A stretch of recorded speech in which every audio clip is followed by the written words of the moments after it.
खाक होकर इश्क में आराम से सोना मिला, जान की यकसीर है उल्फत रसूलुल्लाह की, जान की यकसीर है उल्फत रसूलुल्लाह की। बहुत ही लायक मुबारकबाद है अली जनाब मोहम्मद इश्तियाक साहब और तमाम तर कमेटी के हजरात जिन्होंने मुझे दावत दी, जिनकी दावत पर मेरी यहाँ हाजिरी हुई। अल्लाह मेरी हाजिरी को कबूल फरमाए। बहुत ही लायक मुबारकबाद है आप हजरात जो अभी इस जलसे में तशरीफ रखते हैं। अल्लाह सबकी दिली जायज तमन्नाओं को पूरा फरमाए। मैंने जिस आयत करीमा की तिलावत का शरफ हासिल किया, अल्लाह पाक की बारगाह में दुआ है अल्लाह मुझे उस पर हक बोलने की तौफीक अता फरमाए, हम सबको उस पर अमल करने की तौफीक अता फरमाए। आप हजरात बहुत देर से समाअत कर रहे हैं और ये महफिल हुजूर साबिर पाक रदियल्लाहु तआला अन्हु के नाम से मुनाकिद है। दीवाने हुजूर साबिर पाक की तरफ लौ लगाते हैं, कहते हैं हमारी बेवफाई पर वो इतना प्यार करते गए, हमारी बेवफाई पर वो इतना प्यार करते गए, अगर हम बावफा होते तो क्या होते। आवाज यही आएगी कि दिल तो क्या चीज है हम रूह में उतरे होते, दिल तो क्या चीज है हम रूह में उतरे होते, तुमने चाहा ही नहीं चाहने वालों की तरह, तुमने चाहा ही नहीं चाहने वालों की तरह। और आज मैं आपको हुजूर साबिर पाक रज़ियल्लाहु तआला अन्हु की बारगाह में ले चलता हूँ। देखिए जब कोई स्कॉलर आता है, कोई स्पीकर होता है या कोई मदरसा होता है, कोई स्कूल होता है, ये सब क्या काम करते हैं? लोगों के जाहिर को साफ करते हैं, लोगों के जाहिर को तब्दील करते हैं। मिसाल के तौर पर अगर कोई तंजीम 100 साल से या 500 साल से नमाज पर काम करती है तो उसमें नमाजी तो हो जाते हैं, नमाजी तो बन जाते हैं, इसलिए कि जाहिर साफ हो जाता है, नमाजी बन जाते हैं। लेकिन बाद में देखा जाता है कि वो जिना के अड्डों पर भी नजर आते हैं, वो चोरी करते हुए भी नजर आते हैं, वो दगाबाजी करते हुए भी नजर आते हैं। इसलिए एक पहलू उन्होंने पकड़ लिया और बाकी छोड़ दिए।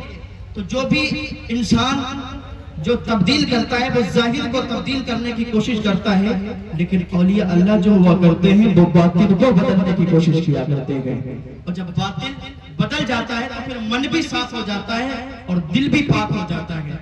तो यही औलिया इकराम सूफियाने निज़ाम ने यही किया कि लोगों के जाहिर को नहीं बल्कि लोगों के बातिल को साफ किया। और जब लोगों के बातिल को ये साफ करते हैं फिर चंद लोगों पर ही मेहनत करते हैं। मिसाल के तौर पर ख्वाजा गरीब नवाज ने ख्वाजा बख्तियार काकी पर मेहनत की और ऐसी मेहनत की कि इन्हें दिल्ली की सरजमीन पर बिठा दिया तो पूरी दिल्ली इनके कब्जे में आ गई।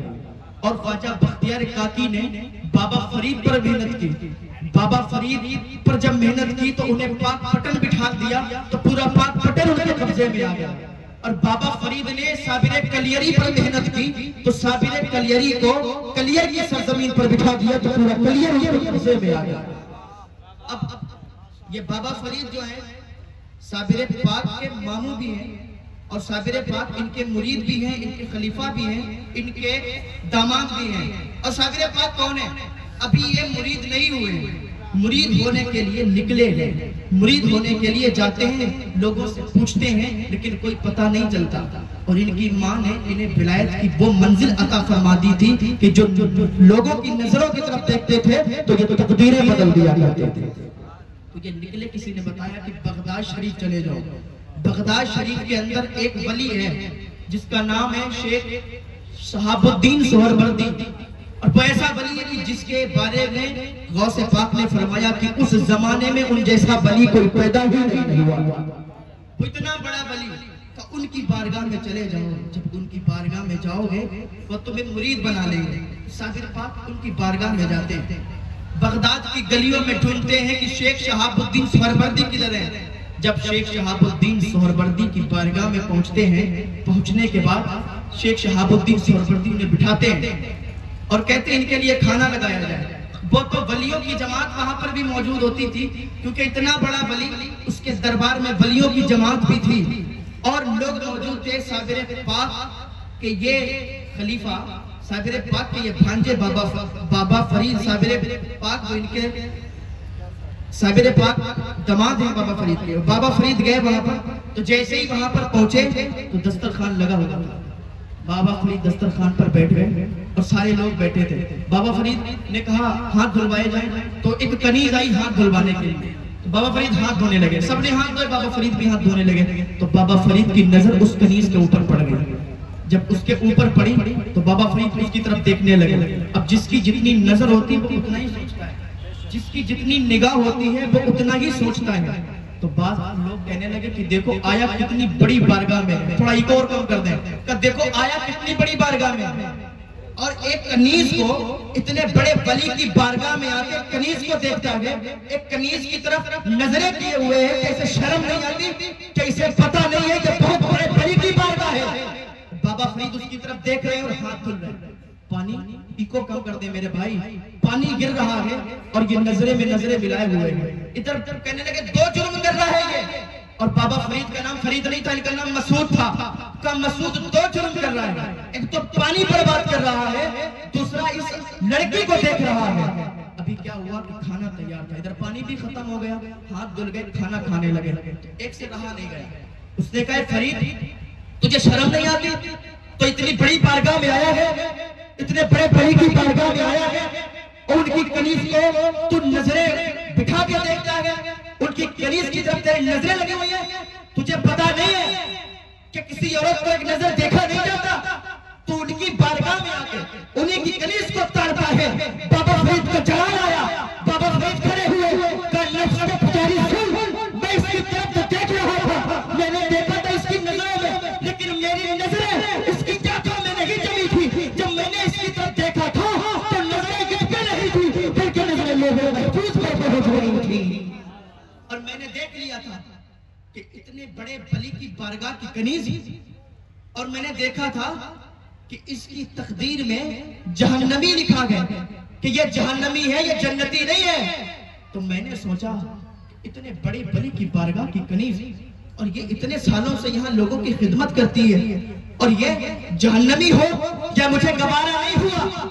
मैंने इसकी तकदीर को ढूंढना शुरू किया, इधर तकदीर को ढूंढ रहा था, इधर हाथ ढूंढ रहा था, इधर तकदीर भी ढूंढ गई, इधर हाथ भी ढूंढ गए। और जैसे मैंने देखा था इसकी तकदीर ढूंढी, तो अब ये जन्नती हो गई है, अब ये जहन्नमी नहीं बची है, अब ये जन्नती हो चुकी है। तो किसी ने कहा था निगाह के बली में वो तस्वीर देखी, बदलती हजारों की तकदीर देखी। निगाह के मर्द मोमिन से बदल जाती है तकदीरें, जो गुर्जों के यकीन पैदा तो कट जाती है जंजीरें। अभी शेख शहाबुद्दीन सोहरवर्दी खड़े हो गए और कहा फरीद अब तुम हमारी बारगाह से चले जाओ, हम तुम्हें मुरीद नहीं कर सकते। बाबा फरीद भी खड़े हो गए, का मुरीद क्यों नहीं कर सकते, मुझमें ऐसी कौन सी गलती हो गई, मुझे क्यों मुरीद नहीं करना चाहते। तो बाबा फरीद से शेख शहाबुद्दीन सोहरवर्दी ने कहा था अरे मुरीद बनने से पहले तुम्हारा आलम यह है कि तकदीरें बदल देते हो, मुरीद बनाने के बाद तुम्हारा आलम क्या होगा, जब उनके गला भर देते हैं शाहाने ज़माना की झोली। मुहताज का जब ये आलम है, मुख्तार का आलम क्या, मुहताज का जब ये आलम है, मुख्तार का आलम क्या होगा। तो मैं बात अर्ज कर रहा था हुजूर साबिर पाक की, क्योंकि ये जलसा हुजूर साबिर पाक के नाम से मंसूब है। हुजूर साबिर पाक पर बाबा फरीद ने मेहनत की और इनको कलियर की सरजमीन पर भेज दिया। जब बाबा फरीद ने साबिर पाक को कलियर की सरजमीन पर भेजा तो ये कलियर की सरजमीन पर आए। अब वहां पर लोगों में क्या था, एक तबका मालदार था और एक तबका गरीब था, लकड़ियां काट के अपना गुजारा करता था बेच के। तो जो मालदार तबका था उसने बड़ा गलत रवैया इख्तियार किया हुआ था। वो मस्जिद थी, मस्जिद में आते थे, अपने मुसल्ले बिछाया करते थे और जब टाइम होता वो नमाज के लिए मुसल्लों पे खड़े हो जाया करते थे। हुजूर साबिर पाक जब आए थे गुलजारी के घर रुके, गुलजारी थी, उसका काम था तेल बेचने का, उसके शौहर उसके बेटे का काम था तेल बेचने का। तो गुलजारी के घर रुके हुजूर साबिर पाक और मस्जिद में जुमा का दिन आया तो नमाज पढ़ने के लिए गए। इको कम कर दीजिए, इसकी कहाँ गई इको वाले, क्योंकि इको में मैं नहीं पढ़ता तकरीबन। तो हजरत साबिर पाक जुमा के दिन गए मस्जिद में, जाने के बाद अगली सब पर बैठ गए। तो वो काजी तबर्रुक था, वहां का इमाम था। काजी तबर्रुक ने पूछा तुम कौन हो, कहा मैं अली का बेटा हूँ, मैं अली का बेटा हूँ, नमाज पढ़ने के लिए आया हूँ और तुम मुझे इजाजत दो कि मैं खुतबा पढ़ूंगा, मैं तकरीर करूंगा, लोगों को हिदायत दूंगा, लोगों को समझाऊंगा। उसने कहा कि तुम नहीं पढ़ सकते, इसलिए यहाँ पर सब मेरा है और मैं ही तकरीर करूंगा। कहा अच्छा, कहा तुम जाओ पीछे बैठो जाके।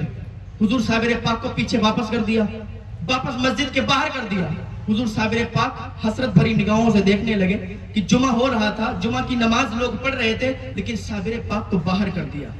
साबिर पाक ने अल्लाह की बारगाह में अरीजा पेश किया, मौला दीन लाने वाले मेरे नाना, मस्जिद मेरी और मुझे ही मस्जिद से बाहर कर दिया गया, ये क्या बात हुई? साबिर पाक आ गए, आपने नमाज पढ़ी। नमाज पढ़ने के बाद बाबा फरीद को एक खत लिखा।